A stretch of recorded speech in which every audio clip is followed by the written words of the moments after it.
Bon, il y a celle-là qui est évidemment très connue.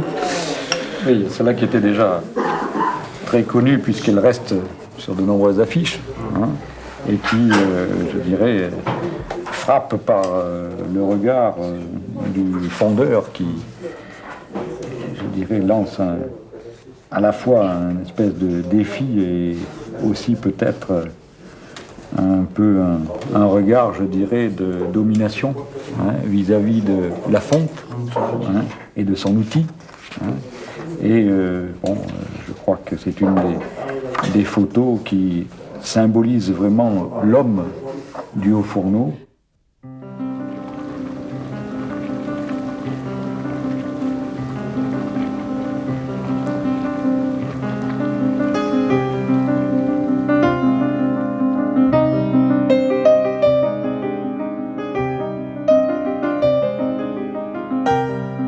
Les minerais, on va les chercher où?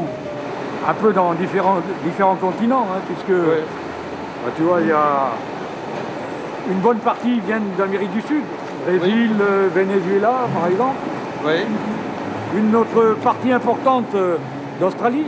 Oui. Hein, et puis différents points qui sont l'Afrique, hein, Mauritanie en particulier. Ça c'est pour les minerais, les charbons c'est pareil. Les minerais, le Canada aussi. Ben, pour les charbons c'est pas très différent, non. Mais quand même, c'est pas tout à fait les mêmes origines.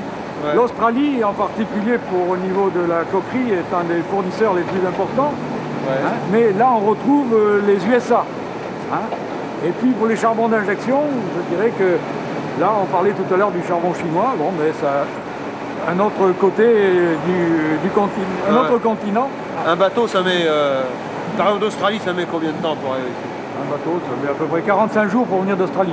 Ça veut dire quand même qu'il faut largement anticiper au niveau des approvisionnements. Il faut toujours anticiper, c'est-à-dire que parce qu'il faut avoir commandé le bateau avant déjà, il faut que le bateau puisse être reçu dans le port où il va être chargé. Ce qui est beaucoup plus difficile à gérer, c'est toute l'imprécision qu'il y a autour. Parce que les 45 jours, c'est plus ou moins 5 jours quelquefois. Mais aussi, pour avoir un bateau, on peut commander un bateau par exemple pour le 30 mai, on ne sait pas du tout aujourd'hui si on va l'avoir le 15 mai ou le 15 juin. Alors on reçoit à peu près combien de miraniers, combien de charbonniers par an à peu près? Oh, c'est en général à peu près une cinquantaine de charbonniers dans l'année, et plutôt 80 à 90 minéraliers. Ouais. Hein, ce qui nous a représenté par exemple l'an dernier environ 12 millions de tonnes de marchandises qui ont été déchargées ici. Bien reçu Jacques, c'est bon pour la 25, on démarre, on t'envoie du Carajas.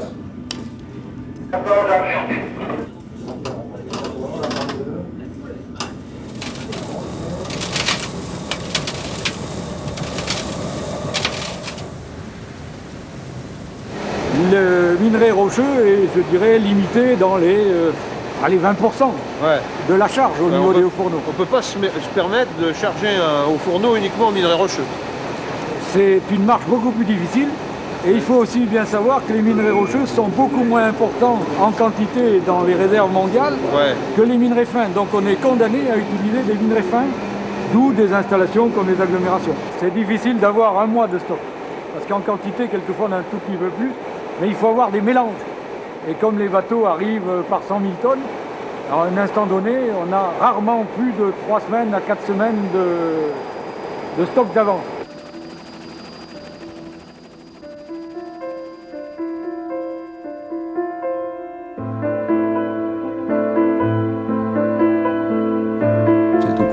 De mes stages, où j'ai fait donc plusieurs stages dans différentes usines, que j'ai pris, je crois, le goût de la sidérurgie. Hein, la taille de l'usine, les process d'une usine sidérurgique, les hommes d'une usine sidérurgique, tout ça m'a emballé au cours de mes stages et j'avais comme souhait, en commençant ma carrière professionnelle, de la démarrer tout au moins dans la sidérurgie.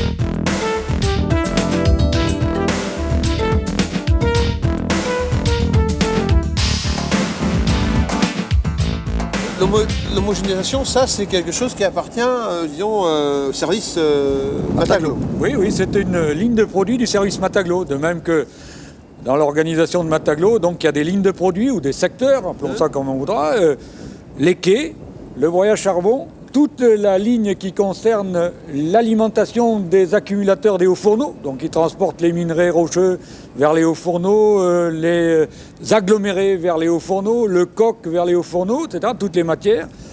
Une autre ligne de produits qui est celle-là qu'on appelle la constitution reprise du tas. Faire le tas d'homo, le reprendre pour alimenter les agglos. C'est une ligne de produits bien spécifique. Par exemple, sur un tas comme celui-là, il y a probablement 12 à 14 sortes de minerais différents qui ont été mis à l'endroit où il fallait, à des débits très réguliers, des matières d'addition qui ont été mélangées au moment où il fallait aussi et en quantité bien dosée. Donc le dosage est très important et que c'est un process qui paraît simple, l'homogénéisation, mais qui est encore très compliqué. Sur un tas, il faut que la répartition soit la même dans toutes les tranches du tas. Autrement dit, la répartition se fait en long, c'est le déplacement de la machine du stacker, la machine de mise en tas. Donc c'est-à-dire que vraiment, c'est couche par couche. C'est couche par couche, et on le reprend dans l'autre sens. Dans le sens de la section. De la section. Et chaque section... C'est l'autre machine là. C'est l'autre machine qui est le tambour de reprise. Et c'est ça qui part à l'agglomération. Et c'est ça qui part à l'agglomération. Et c'est avec, disons, ce procédé que l'on arrive à avoir sur un tas d'homogénéisé de 175 000 tonnes, 175 000 tonnes de mélange de minerais qui, normalement, du premier jour au 7e jour, est le même. Alors, ce tas qu'on est en train de consommer, là, c'est la consommation pour combien de temps? Pour une semaine environ. Un tas de 175 000 tonnes comme ça, avec les vents que l'on connaît ici, ça pose des contraintes en matière de pollution qui ne sont pas négligeables. Pollution atmosphérique, je veux dire.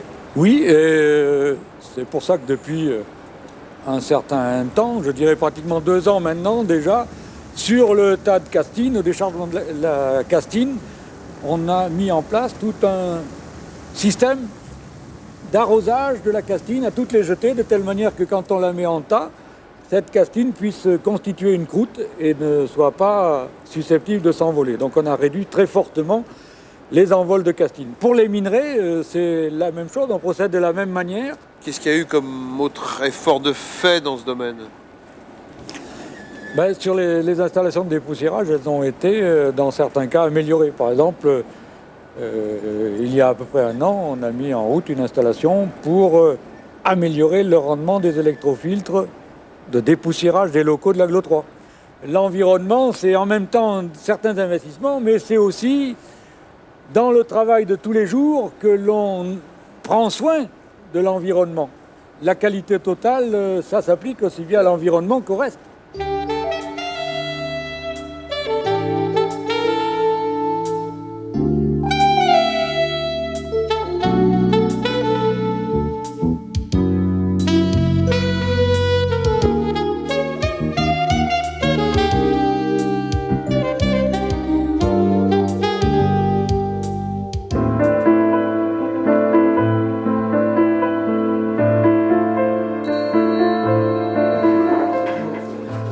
Il me paraît clair que de plus en plus de personnes sont impliquées dans les démarches participatives, et que ça fut d'abord dans le domaine des cercles de qualité, dans les groupes de travail, dans le CQT, dans le challenge qualité totale. Et pour moi, c'est un bon reflet aussi de la participation. C'est pas le seul, mais je dirais que l'année dernière, plus de 600 actions marquer les progrès des départements fonte dans le domaine de la fonte, piloté par à peu près 200 à 240 pilotes.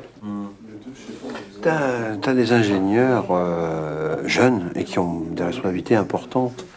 D'ailleurs, ta proximité avec eux, elle se caractérise comment, enfin?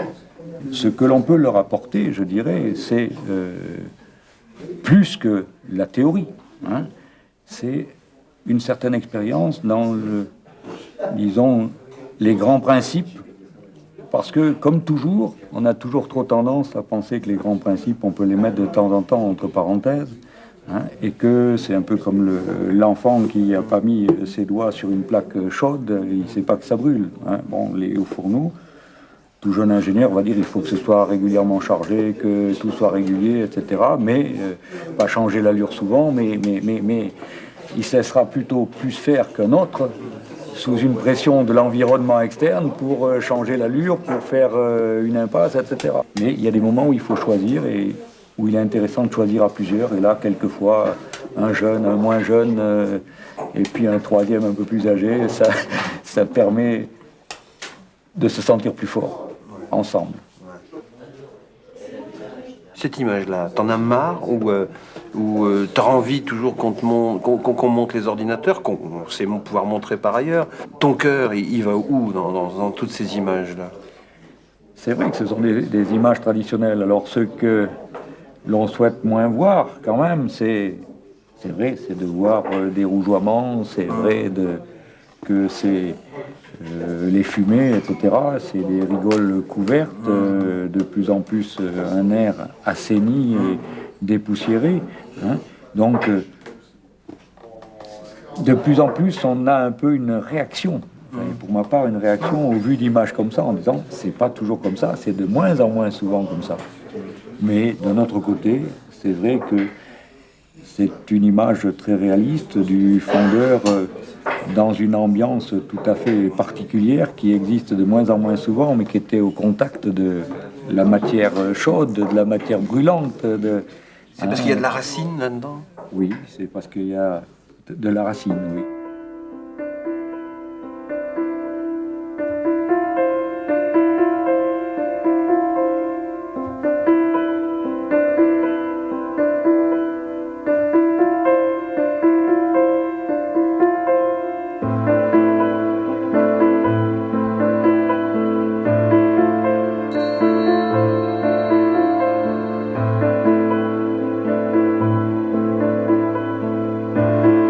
Donc ça, c'est le tableau synoptique traditionnel tel qu'il était sur toutes les installations il y a une vingtaine d'années, hein, avec à la fois la vue du process et puis les boutons de commande de certains organes.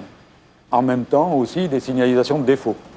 Bon, de plus en plus, on va vers des installations telles que celle-là où les automatismes complets sont repris et les synoptiques apparaissent dans des visu de ce genre-là. Hein. Bon, alors, ici, on est un peu à un stade intermédiaire, hein, à l'Aglo 3, c'est-à-dire que des fonctions complètes ont été reprises au niveau de ces synoptiques-là. C'est UML, ouais. Ouais, donc ça c'est bien ce qu'ils saisissent sur le HP. Ouais, qui celle-là est devenue, disons, plus ou moins, c'est...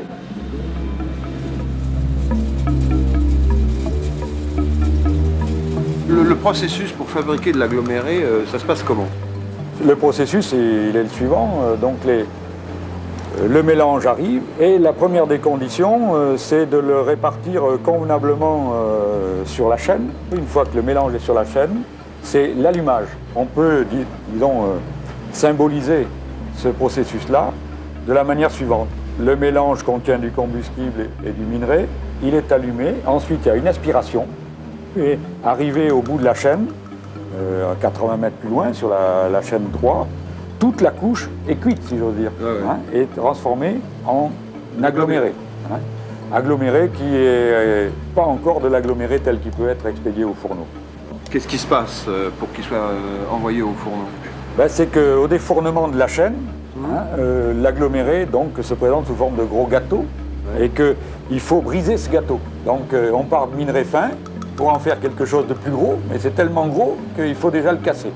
Donc le gâteau tombe sur le hérisson qui broie grossièrement l'aggloméré. Et après, cet aggloméré-là, il faut le cribler. Donc il faut le préparer parce que l'aggloméré, c'est un produit suffisamment résistant, mais de granulométrie bien définie. Donc il faut qu'il soit ni trop gros, ni trop petit. Pour éviter des ultra fins, comme chaque fois qu'on casse quelque chose, il faut cribler. Donc il y a un traitement, criblage à chaud, puis il faut le refroidir, et après, criblage à froid. Donc ce n'est qu'après toutes ces opérations-là que l'aggloméré s'en va vers les hauts fourneaux.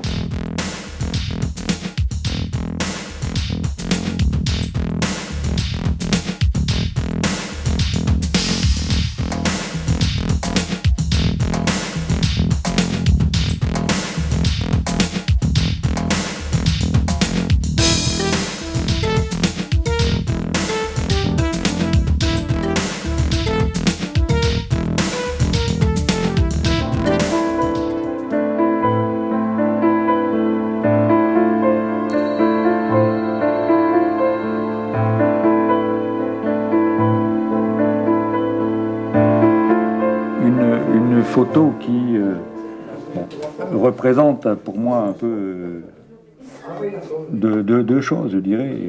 Une, c'est qu'on voit l'homme qui, disons, n'est pas inconscient et a pensé sécurité par le fait qu'il est accroché. Donc, je pense que ça, c'est très bien. Mais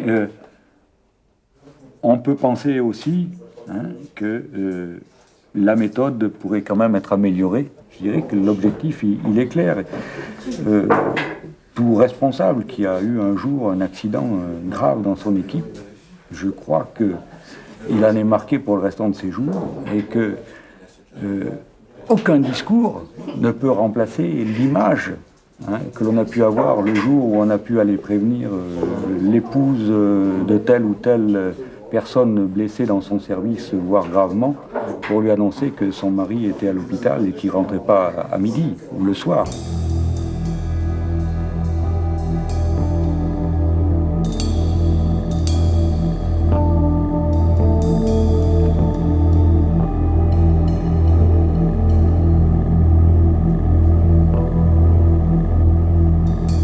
Le coq arrive de la coquerie et puis il est transporté par bande vers les hauts fourneaux. Donc c'est un peu le véritable cordon ombilical entre la coquerie et puis les fourneaux eux-mêmes. Pour produire de la fonte, c'est la fusion et la réduction du minerai dans le haut fourneau. Minerai sous différentes formes, qui soient agglomérés, qui soient rocheux comme on voyait, qui puissent être des fois des boulettes. Et à partir du combustible qui brûle au niveau des tuyères, produire un gaz qui va faire fondre, sécher d'abord les matières, les faire fondre et les réduire.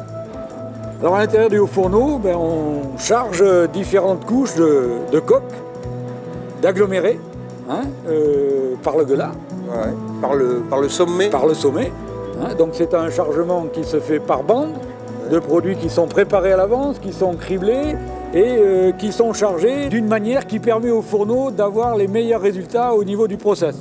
La caractéristique de la bonne fonte, c'est une fonte qui est déjà régulière. Et les aciéristes, c'est déjà ce qu'ils souhaitent, nos clients. Donc, moins il y a de soufre, un silicium régulièrement bas, un phosphore aussi bas que possible, mais là, ça dépend beaucoup de notre enfournement et des minerais qu'on peut acheter, donc, et aussi de l'enfournement combustible. Donc, c'est surtout une fonte très régulière et donc le moins de perturbations possible dans la marge des hauts fourneaux. Comment expliquer finalement que le haut fourneau garde une part de mystère? C'est-à-dire qu'on en parle comme si c'était une personne. Est-ce qu'on maîtrise complètement à 100% un haut fourneau? On ne maîtrise pas complètement au fourneau. On le maîtriserait à 100% dans la mesure où on maîtriserait totalement à chaque instant la qualité des matières enfournées, qu'on pourrait les photographier et savoir quelles sont ces matières. Donc un haut fourneau, on le maîtrise de plus en plus. Oui. Au départ, on considérait que le travail au fourneau, c'était un travail de vétérinaire. Aujourd'hui, je dirais que c'est un travail de médecin spécialiste parce qu'il y a de plus en plus de mesures qui permettent de comprendre. On travaille sur les matières premières, mais aussi on travaille sur la durée au niveau des hauts fourneaux. Et la durée de vie, c'est quelque chose de viscéral pour un haut fourniste. Toute marge qui n'est pas optimisée, avec une non-maîtrise des pertes thermiques, parce que pour une raison ou pour une autre, le chargement ne s'est pas fait comme il faut. Les pertes thermiques ont augmenté, le fourneau souffre et il s'en rappelle. Alors c'est un métier de fou parce que à la fois il faut qu'il écoute, c'est à la fois un métier, il faut de la régularité, amortir les changements d'allure tout en étant flexible, Oui. Et en même temps, c'est-à-dire assurer sa longévité alors que tout incident est amené à la réduire. Oui. C'est ce qui en fait au moins un métier passionnant, sinon un métier de fou. Pourquoi on injecte du charbon au fourneau? On injecte du charbon au fourneau pour pouvoir réduire, disons, les consommations de coke. Alors, ce qu'on sait maintenant ici, c'est qu'on détient un record mondial d'injection de charbon au fourneau 4. Alors, comment on arrive à une performance de cet ordre? La première condition pour arriver à une performance de cet ordre-là, c'est déjà la fiabilité des installations. Si les installations n'avaient pas été aussi fiables Au niveau du broyage charbon, où depuis pratiquement un an, on n'est jamais descendu en dessous d'un taux de marche de 99%, mais souvent de 99,7,8 par mois, on n'aurait pas pu tenter ces choses-là. C'est vrai aussi au niveau du haut fourneau et de la fiabilité de ces installations.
Dure normalement 2h30.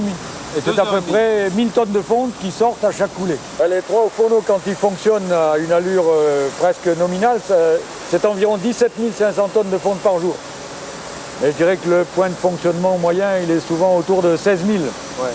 Et celui-là, le HF4, Là, ça marche normal, je dirais, c'est 9000 tonnes jour.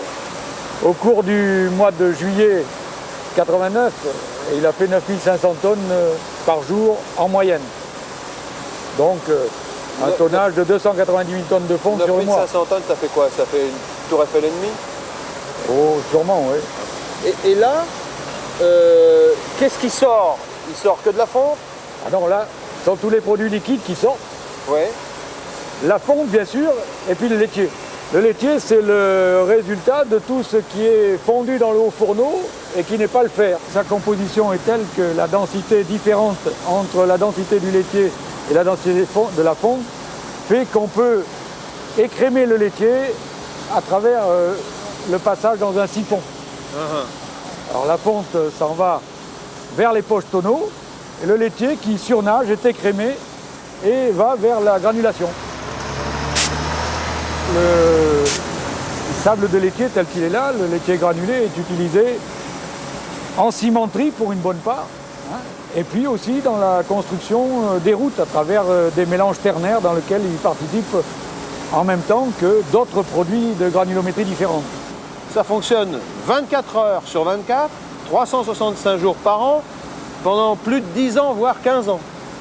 Ah, c'est tout à fait ça, oui. Ce qui fait que le fourneau s'y coule en permanence, comme on le disait, il est chargé aussi en permanence. À quelle température elle sort la fonte quand au trou de coulée? La température de la fonte, c'est normalement 1500 degrés.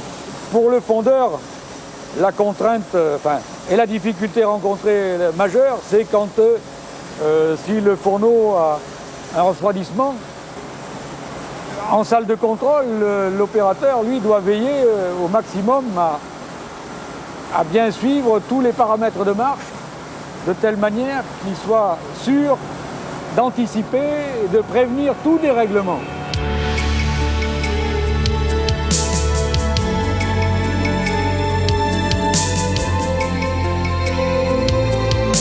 On dit ici que ce haut fourneau, ce serait ou c'est le plus informatisé du monde. Alors qu'est-ce que ça veut dire? Le plus informatisé, c'est au moins un des plus informatisés, parce que depuis 1987, date à laquelle il a été remis en service après sa rénovation complète, d'autres fourneaux ont pu être rénovés et atteignent aussi des niveaux d'automatisme importants. C'est l'an 2000 ou ça préfigure l'an 2000? Tu avais parlé l'autre fois de l'intelligence artificielle. Oui. Donc c'est là que ça prendra racine également? Oui, bien sûr. Tout le système est capable de contenir tous les progrès qui peuvent être faits dans la décennie actuelle C'est sur ce fourneau-là qu'on va en premier installer le système expert d'aide à la conduite des hauts fourneaux. Un système expert, c'est quoi?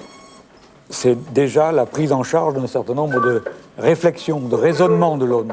Et donc ça mâche le travail en quelque sorte, et ça lui permet des réactions beaucoup plus rapides et surtout raisonnées. C'est un système global qui permet de traiter l'ensemble des fonctions du haut fourneau.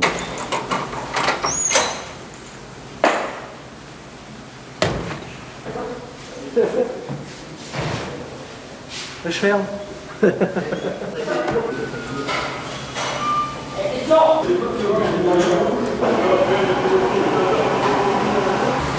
Pourtant, on a des chefs qui nous rasent en longueur de journée.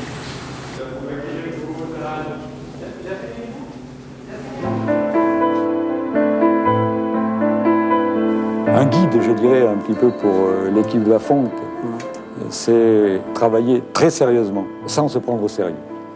La formation, ça se fait à une autre échelle, puisque maintenant, ça, dans un contexte totalement différent.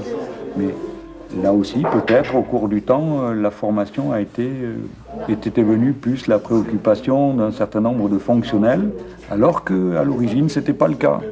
Et qu'aujourd'hui, ça revient à la préoccupation de tout manager. Et ce qui est nouveau, c'est pour ça que je dis que ce n'est pas la même chose qu'il y a 25 ans, ce qui est nouveau, c'est l'ampleur et puis c'est l'utilisation, c'est-à-dire que non seulement il y a la formation, mais il y a le projet personnel de tout individu qui est derrière. La préoccupation majeure de tout personnel, c'est toujours le lendemain au point de vue emploi, et que c'est la crainte toujours numéro un. Et on le voyait dans les journées d'enrichissement, mais on l'a retrouvé partout et on le retrouve en permanence, c'est toujours la préoccupation numéro un. Et les gens sont très attachés à leur métier. Bon. Alors, tout le monde sait aussi que les techniques évoluent, les outils évoluent, les niveaux de production peuvent évoluer. Bon. L'évolution implique des changements naturellement. Et que, bien sûr, alors, ce qu'il faut arriver à faire, c'est de plus en plus à penser mobilité. Mais l'amour du métier est quelquefois très précis dans un domaine, et que un haut fourniste, avant d'être un sidérurgiste, est un haut fourniste.